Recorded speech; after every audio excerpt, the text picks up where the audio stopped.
previo a lo que va a ser el acústico, cierre del programa, la tenemos a Guadalupe Reboredo, que nos trae data de Bolivia y Evo Morales. Así es, hoy último programa, vamos a hablar un poco de Bolivia, que lo tuvimos bastante relegado durante el año y que es, podríamos decir, la joya de la región latinoamericana. Primero porque sigue en pie, claro. Evo Morales, uno de los líderes progresistas de la región, que supo, ¿no?, ser de este grupo que conformaban Kirchner, Lula, Correa, bueno, después Cristina, etcétera, y que continúa ahí bien parado y con grandes logros en su trayectoria. Ahora bien, la noticia del momento en Bolivia genera bastante polémica y tiene sus motivos, por supuesto, también ha generado reacción en las calles, y es que Evo Morales y Álvaro García Linera, su compañero de fórmula desde siempre, durante los 3 mandatos que ya vienen protagonizando, van por un cuarto mandato. En las elecciones presidenciales del año que viene, las primarias se van a llevar a cabo en enero y ya fue habilitada la fórmula, fue habilitada ahora hace pocos días por el Tribunal Supremo Electoral. Ahora bien, ¿cuál es la polémica detrás de esto? Bueno, inicialmente la constitución, la nueva constitución boliviana que fue sancionada durante el primer periodo de Evo Morales, es decir, 2007, que fue cuando se constituyó la Asamblea Constituyente, fue el año también en que se firmó, salió después de largo debate la Constitución y finalmente fue revalidada en el 2009 por un referéndum popular. Esa Constitución, que tiene muchísimos puntos que son extraordinarios, que son muy acordes a los tiempos que vivimos y a lo que es la tierra boliviana, ya que, por ejemplo, la Constitución tiene a la madre tierra como figura viviente, como figura jurídica, y eso es único, por lo menos en la región latinoamericana. Bueno, esta Constitución lo que plantea es que el presidente puede ir por una reelección, es decir, solamente puede tener 2 mandatos consecutivos de 5 años cada uno. Como Evo Morales en un primer momento llegó al poder por la elección de 2006, es decir, anterior a esta nueva Constitución, a él se le permitió la reelección posteriormente en 2010 y nuevamente la reelección en el 2015, en realidad en 2014 fueron las elecciones, porque su primer mandato no entraba dentro de la nueva Constitución. Entonces él tuvo su primer mandato un poco más breve y los 2 de 5 años que preveía esta Constitución. En la nueva Constitución. Y la pregunta es cómo entró en este cuarto. Bueno, por supuesto, ¿no? Ahora 2019, que es cuando nuevamente va a haber elecciones, la Constitución boliviana impediría esta fórmula. Tanto Evo Morales como García Linera no podrían ser candidatos. ¿Qué fue lo que ocurrió en Bolivia? En febrero del 2016 se hizo un referéndum, tiene gran trayectoria de referéndums el país boliviano, y los resultados que se arrojaron en las urnas fue que no. Es decir, ganó por un margen acotado, por un 51,3% contra el 48,7%, pero bueno, en definitiva ganó. La negativa a que se modificara este punto de la Constitución y entonces pudiesen ir por una reelección Evo Morales García Linera. Claro.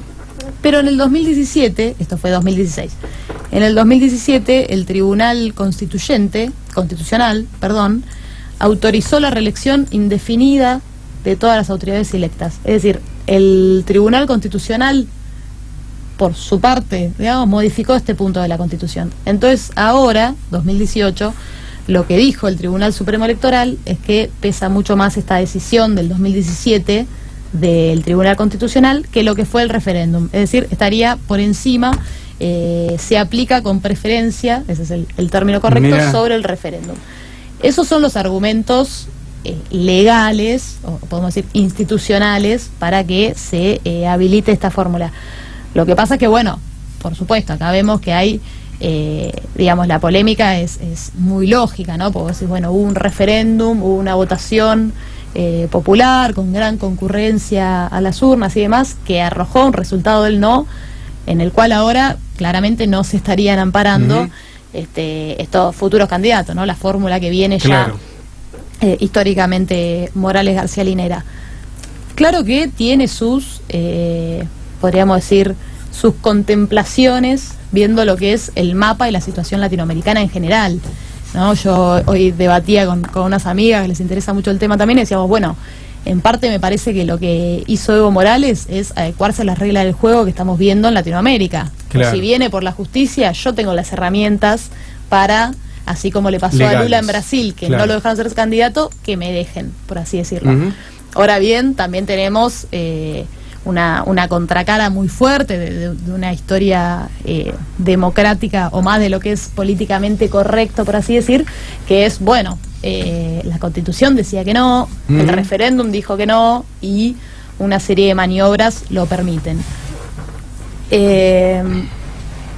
También podemos cuestionar las democracias actuales, ¿no? Eso por lo menos en términos personales. Pero bueno, lo cierto es que genera polémica, Ujú. generó rechazo de parte de la oposición, por supuesto. No sé después cómo lo habrán tomado muchos afines. También hay que tener en cuenta que en aquel referéndum hubo una operación de prensa increíble contra Evo, que al igual que aquí con lo que sucedió o con lo que sucede, ¿no? Desde hace muchísimos años con Clarín de la Nación, esmerilando la figura de la expresidenta, demonizaron a Evo Morales al punto de que terminó la gente votando algo que después, creo que a los 5 minutos que había perdido ese referéndum, se desmintió aquella información con la que fogoneó la prensa, digamos, opositora a el régimen de Morales, ¿no?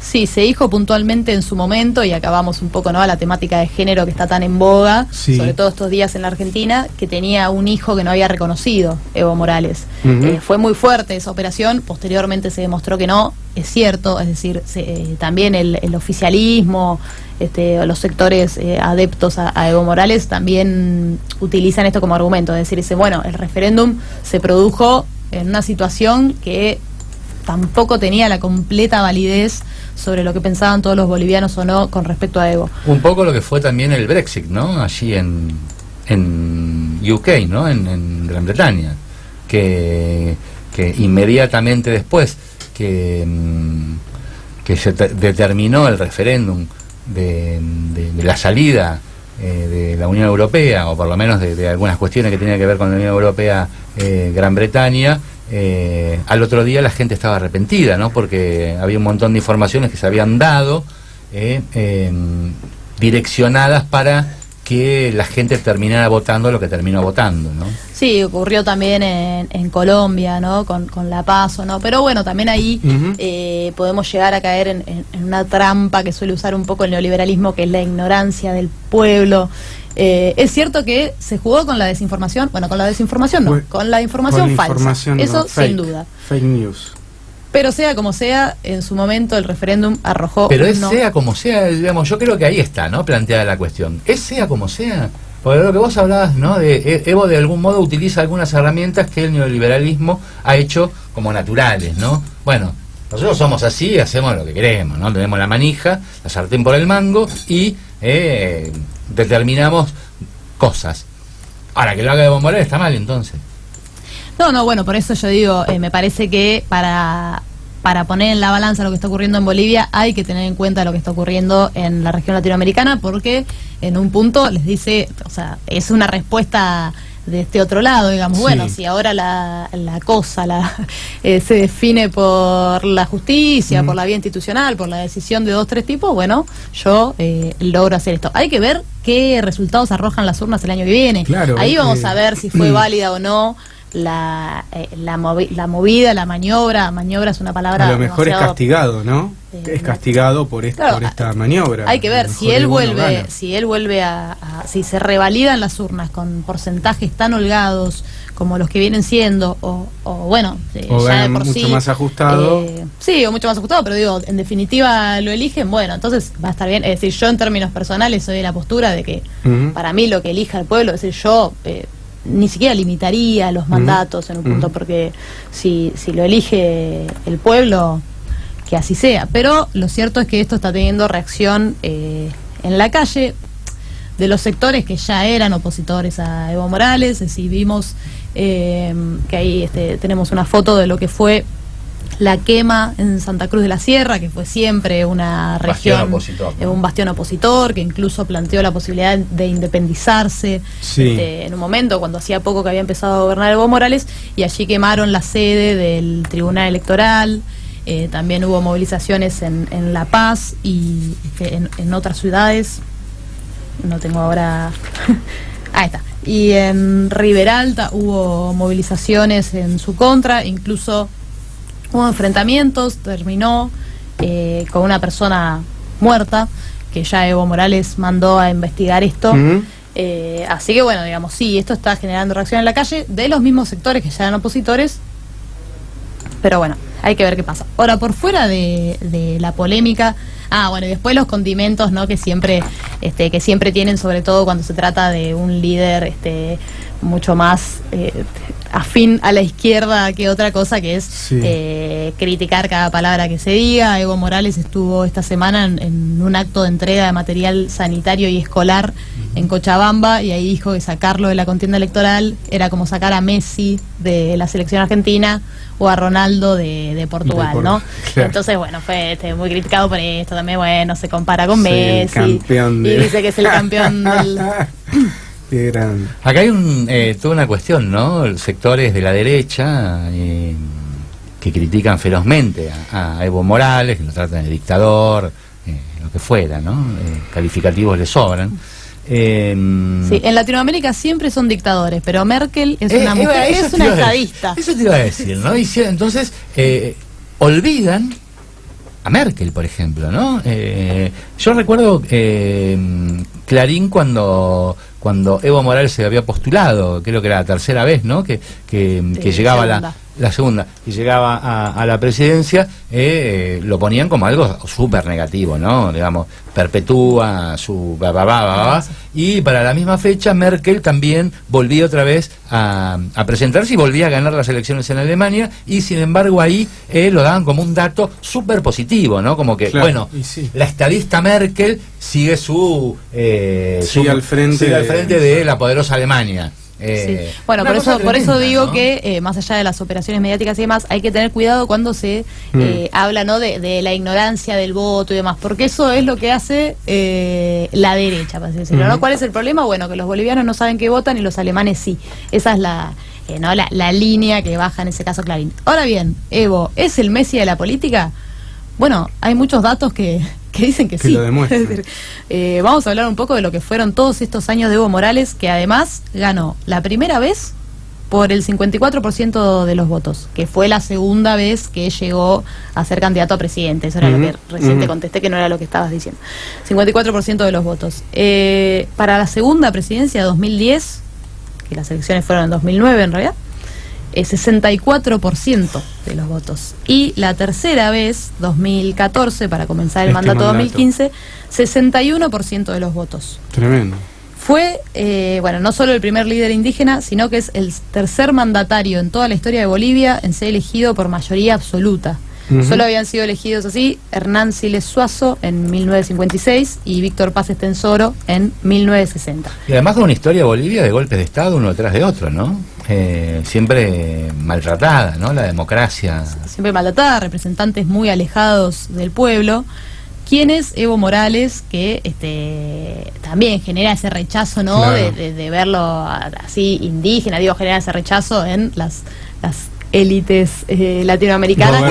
De Evo Morales, recordemos, era con los colores, ¿no? Con los colores característicos del indigenismo boliviano. Bueno, Evo Morales proviene del sindicalismo, él fue un sindicalista coca-colero. Inició su activismo en los años 80 en la Confederación Única de Trabajadores Campesinos de Bolivia. Después alcanzó la dirección de la Federación Especial del Trópico, que es una de las 6 federaciones de los productores de coca de la zona del trópico, y desde 1991 estas 6 federaciones son coordinadas por un comité de coordinación que fue presidido por Evo Morales, es decir, gran representante de los coca-coleros, que además es un sector importantísimo para Bolivia y que también después tuvo sus propios puntos en la nueva constitución y demás. Reivindicando además esto, ¿no? Porque generalmente se dice, bueno, la coca, entonces Bolivia es un país que produce cocaína. Bueno, no, es decir, con la coca se puede hacer cocaína, pero no quiere decir que la coca en sí, que la hoja, me acuerdo, hay una... Que le preguntan en Estados Unidos, si no, ¿no? Cada una vez salió en la CNN una nota que era de lo más bizarra, que estaban Chávez y Evo Morales y estaban mascando coca, y entonces el periodista decía, y ahí están drogándose y dándose con cocaína, mascando coca por la altura, por bueno. Qué ignorancia, ¿no? Pero también devela, claro, la estrategia de comunicación negativa hacia estos referentes. Imagínate, eran porte indígena, morochitos, todo mal, hablaban en español, todo mal. Bueno, de hecho, cuando se vio que Evo Morales estaba a punto de ganar las elecciones allá en el año 2006, la campaña de Estados Unidos fue que entonces, ahora sí, Bolivia iba a ser el gran punto, el gran foco de producción de cocaína del mundo. Bueno, campaña de desprestigio, nada que ver. Bueno, continuando con su accionar político, fue uno de los fundadores del Instrumento Político por la Soberanía de los Pueblos, que luego se alió con el movimiento al socialismo, conocido como MAS por sus siglas, y allí participaron de las primeras elecciones en 1997, por la que fue elegido diputado por Cochabamba. 2002 fue su primera candidatura a presidente, que obtuvo el segundo lugar, y 2005 finalmente ganó, asumiendo en el año 2006.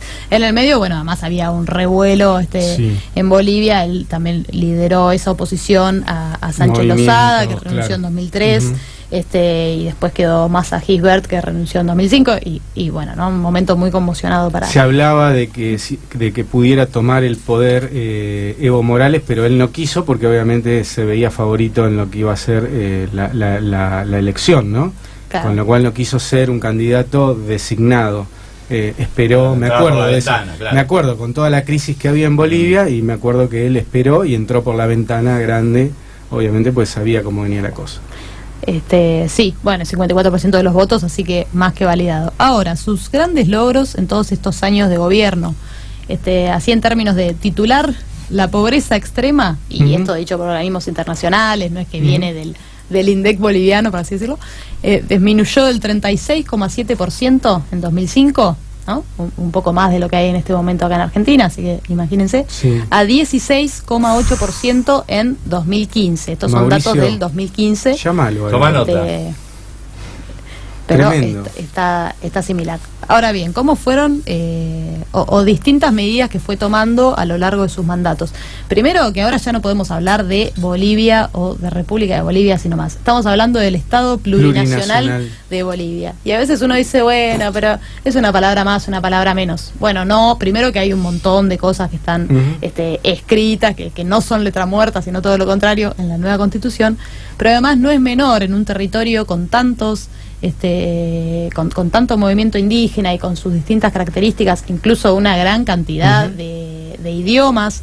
La nueva Constitución reconoce 36 idiomas indígenas y además, bueno, el español en sí tiene 37 idiomas contemplados como oficiales. Entonces no es menor, porque una cosa es decir, me he visto con los colores, viste, de la zona de los indígenas y vemos qué onda, y otra cosa es realmente hacer reivindicaciones a sectores históricos del Estado plurinacional de Bolivia. Ahora, ni bien llegó, redujo su salario en un 57%, lo cual redujo el de muchos otros funcionarios, porque además nadie puede ganar más que el presidente. Claro. Puede ser tomado como una medida populista, sí, puede, pero lo cierto es que después siguió en ese camino. Inició una fuerte campaña de alfabetización que se llama Yo Sí Puedo, asesorado por Cuba y Venezuela, que tuvo un gran éxito en el territorio boliviano. Bueno, en 2007 fue la constitución de la Asamblea Constituyente, que finalmente la sanciona en diciembre, a fines de ese año, de 2007, y es validada en un referéndum en el 2009, que tuvo una participación histórica, fue una de las elecciones, si no la más concurrida de Bolivia, con un 90 y pico % de participación en las urnas.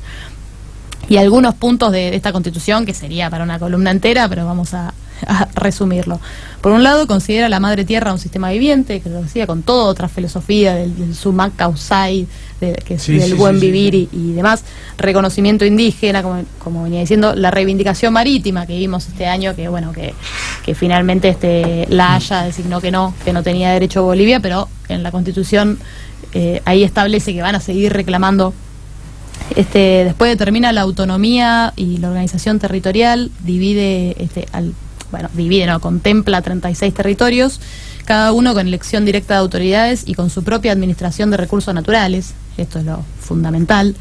Administración de tierras y latifundio, no se pueden tener más de 5.000 hectáreas, que no es mucho, ¿verdad? Si lo pensamos, digamos, es muy fuerte esta restricción, sobre todo en tierras que han sido tan arrasadas históricamente por europeos, estadounidenses y demás. Los servicios públicos como derecho humano, ¿no? A ver si acá lo podemos. El derecho. Teléfono para Mauri, ¿no? Mauri. Sobre todo después de un conflicto muy fuerte que se vivió en Bolivia con el tema del agua. Hay un cortometraje animado muy lindo que se llama Abuela Grillo, que trata este tema. Así que si lo pueden ver, está muy lindo, se encuentra así fácil en YouTube, Abuela Grillo, y está muy bien. Bueno, después 4 poderes para el Estado, ejecutivo, legislativo, judicial y electoral. Acá ya vemos la relevancia que se le da un visionario al electoral. Bueno, los idiomas oficiales que estaba diciendo, español y 36 lenguas indígenas. Los recursos naturales a mano del Estado. Después, en tal caso, la concesión o lo que sea de su explotación, pero pasan a estar a mano del Estado completamente. La religión católica ya no es lo oficial, esto le trajo bastante conflicto. Después, una mejor relación con la Iglesia Católica desde la visita del Papa Francisco y demás, pero ya ponerla ya decir, no es la religión oficial, que esto viene de la mano de toda la reivindicación indígena que venimos planteando. Fue un conflicto fuerte. 2011, Ley de Telecomunicaciones, a ver si nos suena también. Mira. Ley de Telecomunicaciones, 33% de licencias al Estado, 17% a organizaciones comunitarias, otro 17% a organizaciones indígenas y le queda el 33% para el sector privado. Fuerte también. Y ya nos están dando ganas de ir a vivir a Bolivia. Sí. Política económica. Más que de vivir a Bolivia, trasladar algunas cosas, ¿no? Acá. También.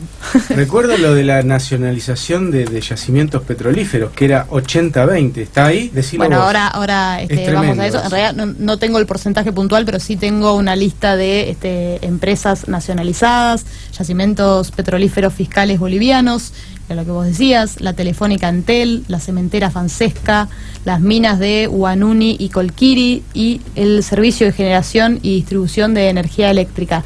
Todas las navidades Evo Morales le regala al pueblo la estatización de una empresa. Qué guay, qué impresión. Qué horror para la derecha, ¿no? Es una cosa espantosa, la derecha ya no sabe dónde salir corriendo.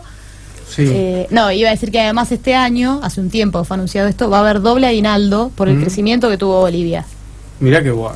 Qué bueno cuando un país son cínicos, diría la derecha. Yo me iría a vivir a Bolivia.